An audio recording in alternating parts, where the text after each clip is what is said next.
with the class, continuing to explore the book of Revelations. We're on chapter 14. And we talked about the beast, which is powerful outside authority that takes the place of God, and the 144,000 who were able to escape the power of the beast by focusing on the God within. And then chapter 14 continues to tell us the progression of those that escape the mark of the beast. And I looked and beheld a white cloud, and upon the cloud sat one like unto the Son of Man, having on his head a golden crown, and in his hand a sharp sickle. So a cloud always represents something that's a barrier between us and spirit, but it's a white cloud symbolizing higher consciousness. So the disciple that's able to escape the mark of the beast looks and he beholds this white cloud, and beyond this cloud, or within this cloud, upon the cloud itself, sat one like unto the Son of Man.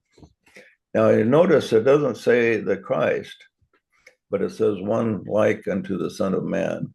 This represents the Christ within you. And the Son of Man was a title given that Jesus took upon himself when he was here. So what this is saying, that is for the disciples to escape the mark of the beast, they have within themselves one like unto the Christ himself, the physical Christ that was here. One like unto him is within you. One like unto the Son of Man is within your very being. And having upon his head a golden crown, and upon his head a sharp sickle. Now, the golden crown symbolizes a triumph over enemies. And when the disciple is able to escape the mark of the beast and go beyond being governed by outward authorities that tell him what to do to the inward authority, then he obtains this symbolic golden crown upon his head. And he obtains in his hand a sharp sickle. And this sharp sickle symbolizes powerful words and principles that allow him to cut through illusion. So when the disciple escapes the mark of the beast, he then contacts the Christ within, he gets revelation, he gets understanding, and he obtains a sharp sickle. In other words, he has power to thrust what is called the sword of truth, so that it cuts through all the paraphernalia, the fog that hides the truth, and allows the disciple to be able to influence other people that he's in contact with. Well, he shakes the spear of truth in face of ignorance. Yeah, that's right. And that's where the clouds come in that hides the truth, and he's able to cut through those things and make the truth clear. But in making the truth clear, it presents its own problems to those who are receiving it. And another angel, it says, came out of the temple with a loud voice to him that sat upon the cloud, thrust in thy sickle and reap, for the time is come to reap, for the harvest of the earth is ripe. Now, the one that sits upon the cloud is actually yourself, but your true self, your higher self. And when you have that connection and break off from the outward authorities and go by the inward voice, then the time comes that you must thrust in your cycle and reap, for there's a great harvest out there. And for each person that obtains this soul contact, there is a great harvest, because most people just go by the outward authorities and what they're told to do, and they do not understand the higher principles. So when the disciple gets these internal confirmations and messages from his soul, there is plenty of people out there that he is able to interplay with and commune with, and bring assist in bringing them up to a higher level. I find that to be true. Yeah. And what about the scripture?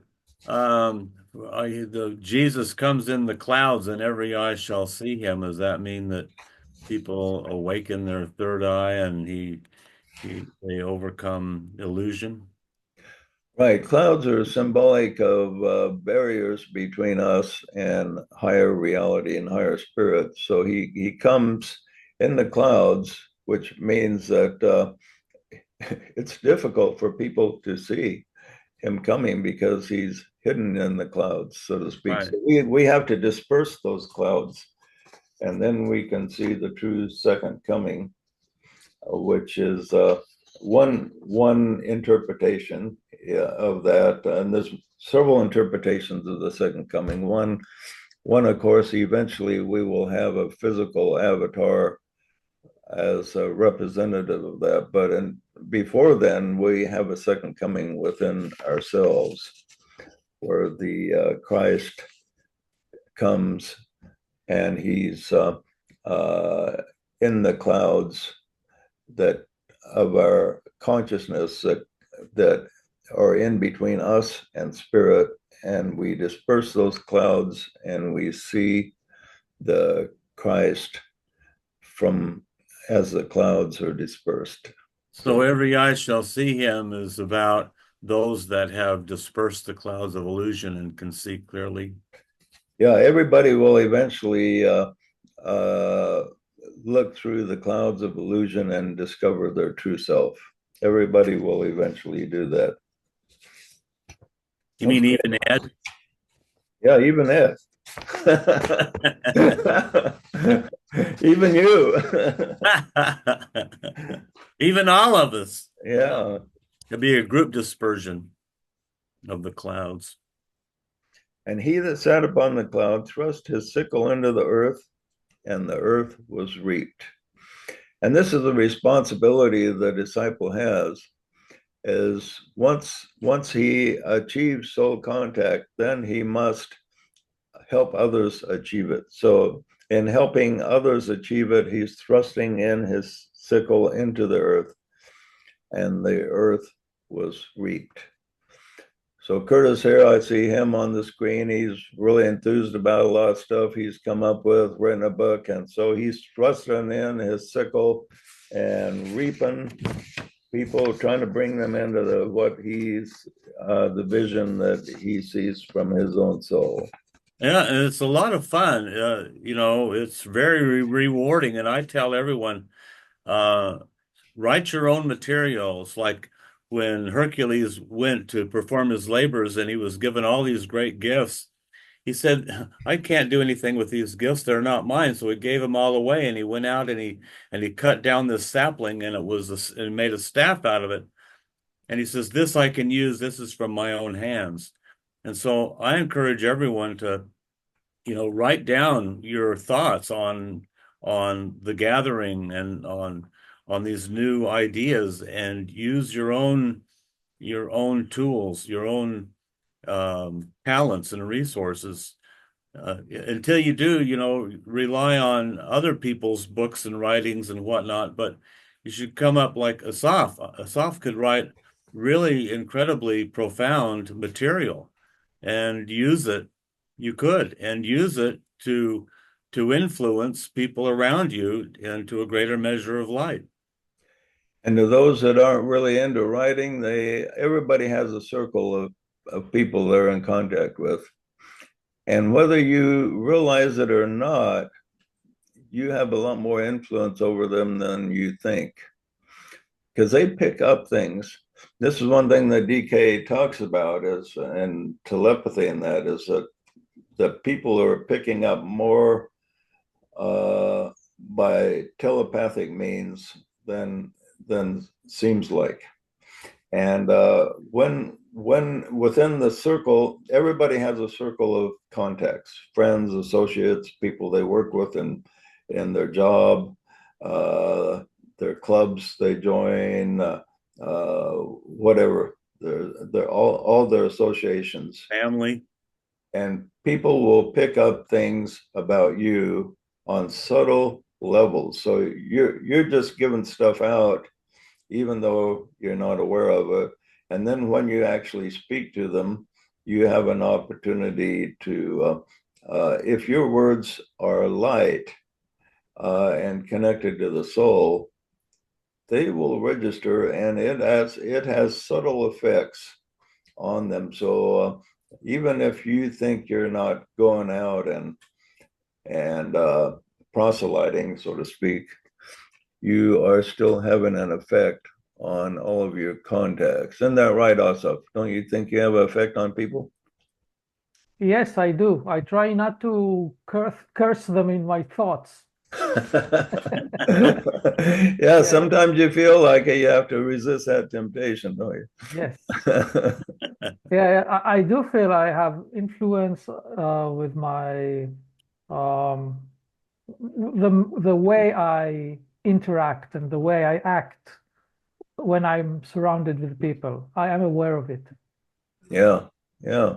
So our influence is more than we think, and when if a person doesn't feel like they're talented with writing, we all speak, we all associate, we all have friends, and we all have an effect on them. And over a period of time, and even over various lifetimes, that effect is cumulative. And but as you look back on your life, if you could see clearly, you would see that you have a lot more effect on people than you think, especially if you were centered in the soul. If your center is in the right place, you will have a lot more effect than you think. If it's in a lower place in the selfish realm, your effect will not be nearly as important. But if you're centered in higher consciousness, people will get a sense about you.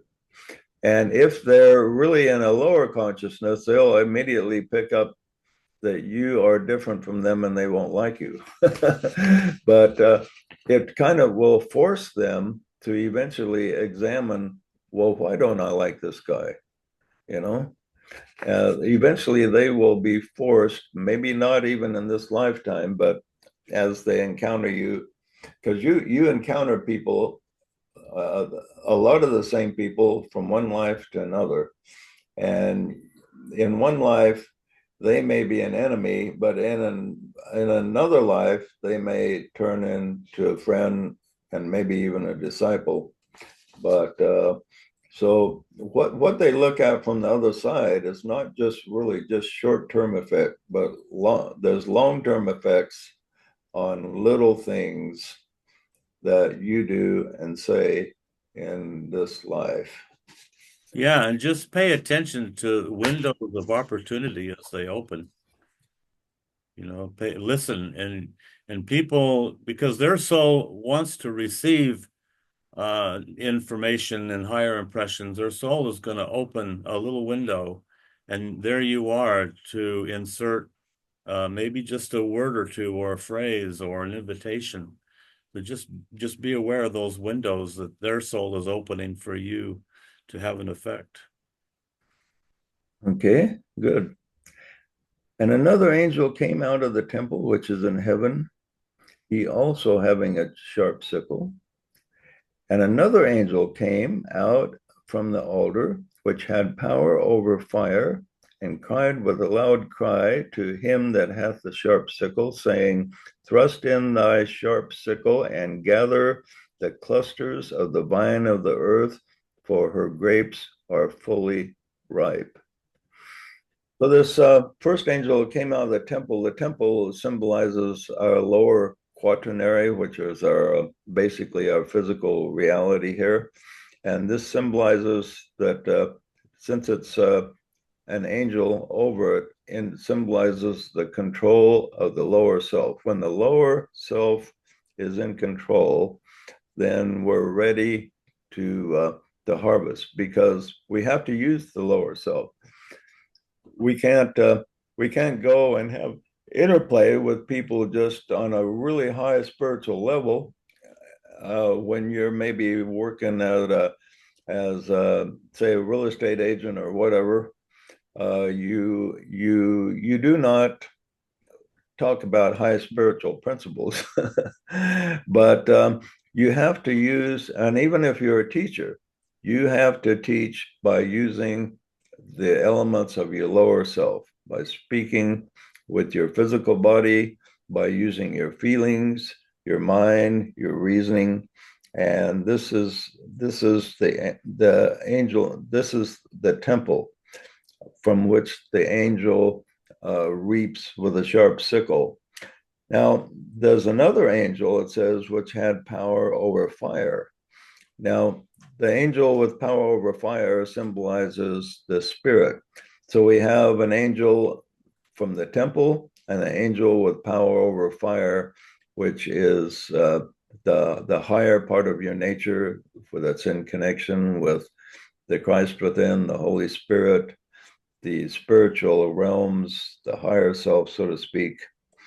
And this higher part of ourself gives the message, thrust in thy sharp sickle and gather the clusters of the vines of the earth. Okay. So the what he's talking about here is gathering living grapes. Now, the earth symbolizes the lower self, but here we're talking about the grapes of the vines of the earth, and these are living. So we not only have interplay with just people that are focused on earthly things, but now the consciousness has shifted. We want the disciple, once he gets soul contact, wants to gather from people that are in contact, at least have partial contact with higher things, higher spiritual aspirations. So the disciple is given the message, reap not only, do what you can to influence the ordinary people, but it's one thing that is essential is gather from the clusters of the vines of the earth, the people that are connected to the living spirit within.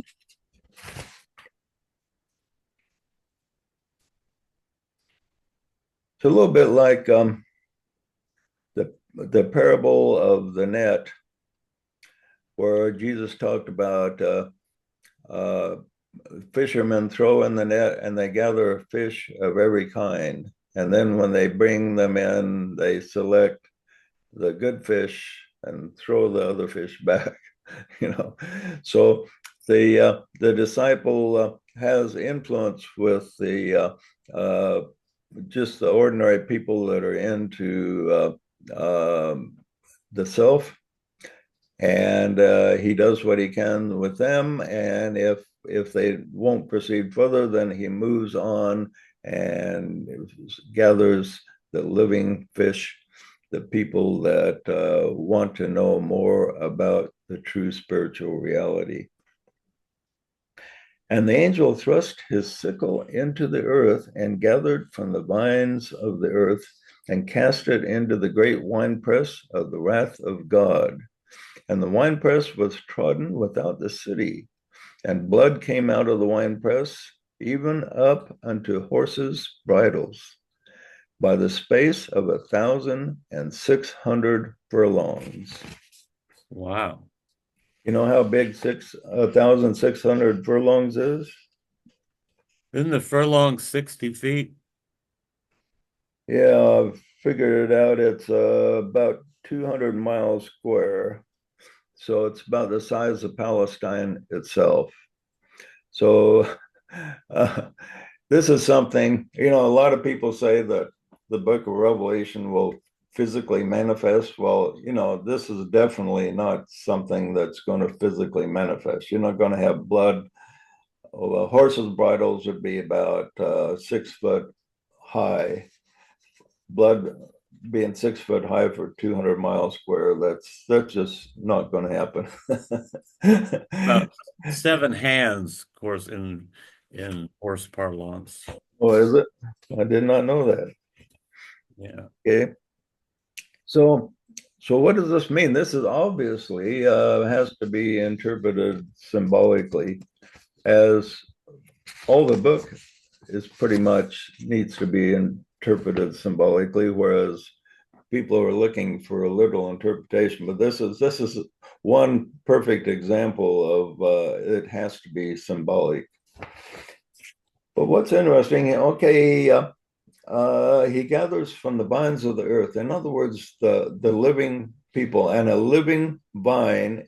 And Jesus said this about the vine. He says, I am the vine and you are the branches. If the branch is severed from the vine, then it withers and dies and has no life.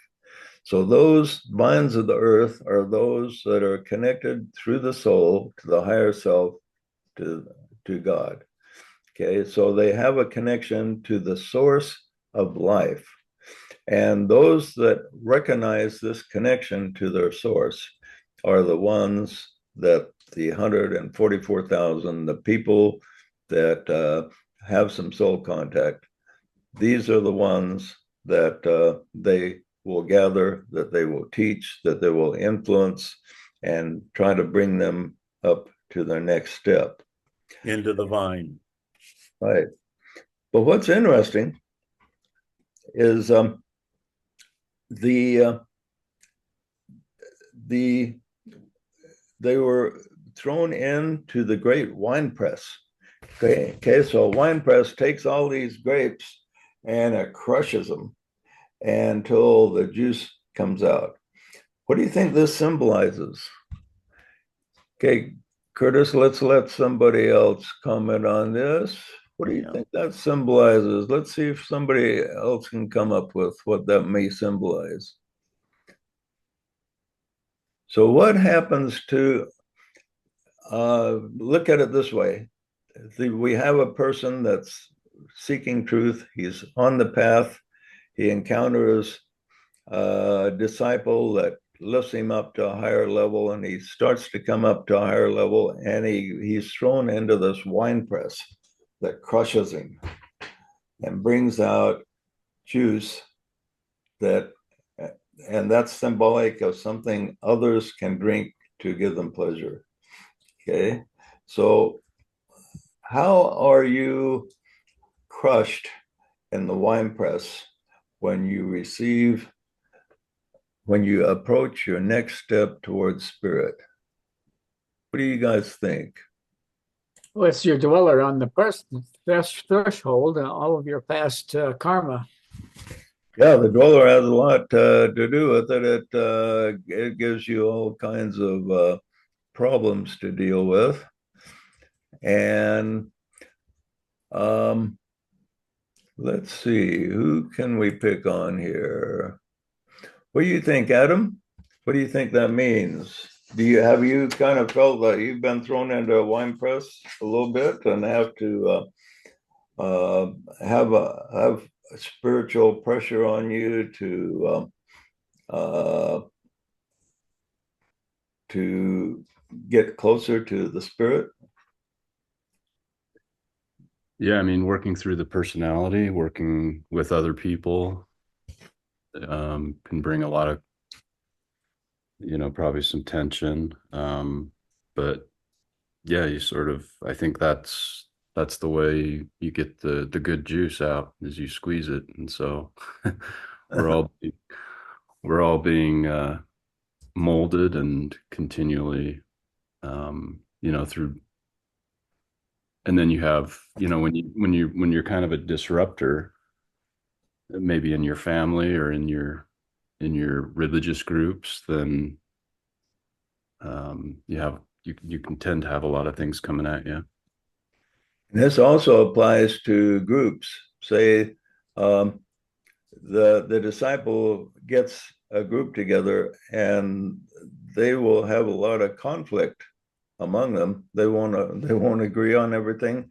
And so they have to work through these conflicts to be able to come together so the life can be squeezed out of them, where the nectar can be drank and enjoyed. A good example of this is the formation of the United States. Yeah. I'm just thinking also that they could also be making reference to, um, you know, what you have to go through, and every other ones who are walking in this part of the light of teaching and bringing forth this truth to others, because you're like the wine now that is being poured out for us to drink. I'm seeing it like that. You're being crushed, you're going through a lot. You subjecting yourself to some sleepless night, some difficult moment. It's not easy what you've given yourself to do. But that sacrifice is like a wine press. And then there is the juice that is coming out of you for us, for everyone, to drink from. That's just what I also think too. Yeah, that's a good interpretation, and that applies to all of the seekers here from one degree or another. So that's a good comment, Moshe. And it also, like I say, applies to groups. When people merge into a spiritual group, there will be and that's taken a spiritual step. Now, when the different states got together to try to merge into one country, they had all kinds of conflicts. Matter of fact, at the beginning of the United States, there was conflicts between one state and another state. So there was very much concern about states going to war with other states in the beginning, and so they had to, before they could fight the real enemy, which was England, they had to fight their own demons. And even though there was a lot of really good people in the initiation of this country, they didn't agree on everything, and a lot of them, you can sometimes have two people with partial soul contact that will see each other as completely wrong, and even though both of them are being guided. And eventually what happened, they finally, after they reached a partial union, then they defeated their enemy and obtained a liberation, and then they had to create a constitution. And then they had even more conflicts than ever. I mean, they almost went to blows as they were trying to figure out what to put in it and what principles was going to guide this new country they had. And the motto that we come up with for the country was E pluribus unum, which is out of many, one. And so out of many, we achieved a certain degree of oneness. Wasn't perfect, but it was enough to carry us forward. And so in a spiritual group, it's the same way. When they're first put together and they have complete freedom of discussion, and they don't have the control of the beast over them, telling them that they have to go a certain way no matter what, or else they'll be punished. When they have freedom, then there's also a certain amount of conflict, and Ray 4 comes into power here, which is harmony through conflict. I've always found that to be a very interesting term that Tibetan uses, that harmony through conflict. That's something most people wouldn't ever come up with on their own, the idea of harmony through conflict. But, you know, one of the things that people can really identify with on that is if you ever have a strong argument with a spouse or a good friend, and then the argument gets resolved, there's a feeling of peace afterwards when the argument gets resolved. And that's an example of harmony through conflict. And sometimes your greatest moments in a relationship will be when that harmony is resolved. I mean, when that conflict is resolved and turned into harmony, that produces a peace and a feeling that you can't get any other way. I think a lot of us can see that in this group since the early days of Yahoo, when there was a lot more conflict at the beginning, you know, 20 years ago. We had a lot of conflict. Yeah. It has harmonized over the past, you know, 5 to 10 years. Yeah, it's the group has progressed really good.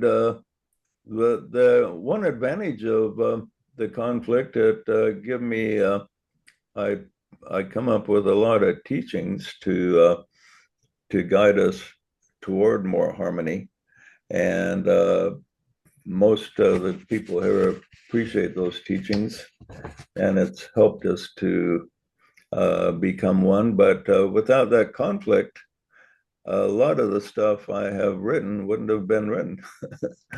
So it also produced quite a few parables I give in the beginning that a lot of people enjoy and got benefit of. So it's the harmony through conflict idea is pretty interesting. Okay, so it's interesting. Can I say something real quick? Sure.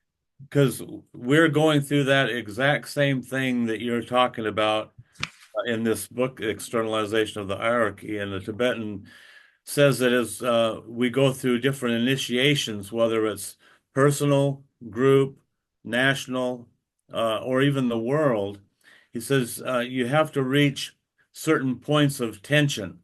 And it's those points of tension, when they're reached, it's like you're being compressed, and you're confronting your dweller, the dweller, versus your dark side versus your light side, you're the angel of the presence. And he says when you confront those together, and it creates this point of tension, then and you rise above it, then that's what produces the sweet nectar of the gods, the juice. He says we all go through that, you know, and as a group or a national or individual. And so it's kind of just right along line with what you're saying. But the interesting thing is it produces more than juice. The grapes are put in the wine press, and what comes out is not juice, but something different. It's blood. What does that mean? That blood? What is the symbolism behind blood coming out that is so much that it comes up to horses' bridles for a 200-mile square? The soul? Well, that's pretty close. What did the soft say? The soul. The soul. He says the soul. That's very close. Salvation. The Life. life is in the blood. Right. The blood, and that's what the Bible actually says. The blood is the life. And that's a true statement. Without blood, you'd have no life. Okay. So in other words, when the disciple goes through this wine press and he goes through all these pressures and conflicts and he resolves them, then it's more than just a nectar that you can drink, but it's spiritual life itself, which is really the greatest nectar. And once he goes through these and is successful, there's so much that, in other words, it comes up to horses' bridles for 200 miles. It's telling us there's so much life available. It's more than you can imagine. And that's what will happen when the disciple succeeds. He will have life more abundantly, as the Christ stated, life which is beyond our ability to conceive, where this will all take us. Okay. Any more comments on that before we proceed to? Yeah, JJ. Yeah, So yeah. is there a correspondence here to spiritual vampires?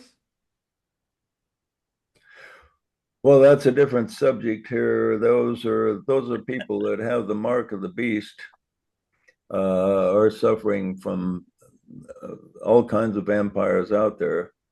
And the beast represents those authorities that try to get their life by sucking it out of other people.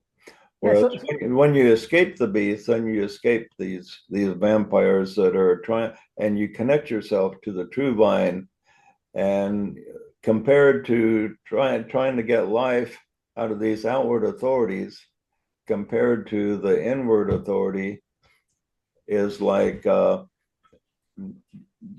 having a disconnected branch that's withering and dying to a branch that leads you to a life so great that it's like a flood that just,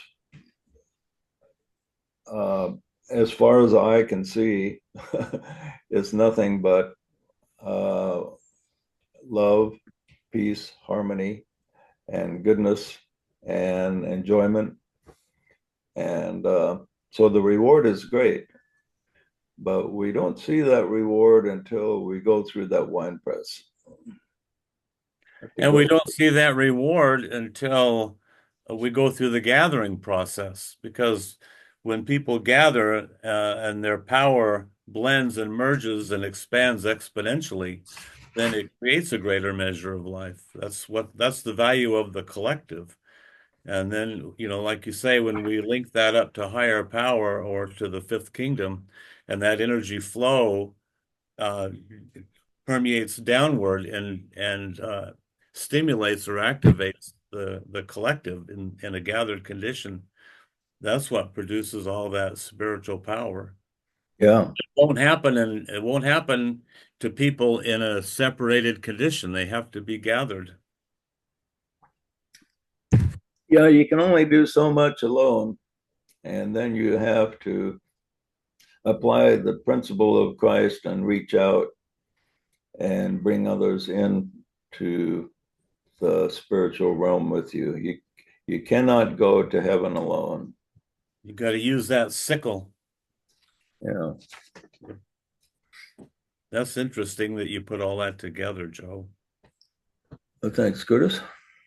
Yeah, well, hey, it takes a high mind to see the real meaning and interpretation of the Book of Revelation, probably one of the most obtuse and erudite books ever written.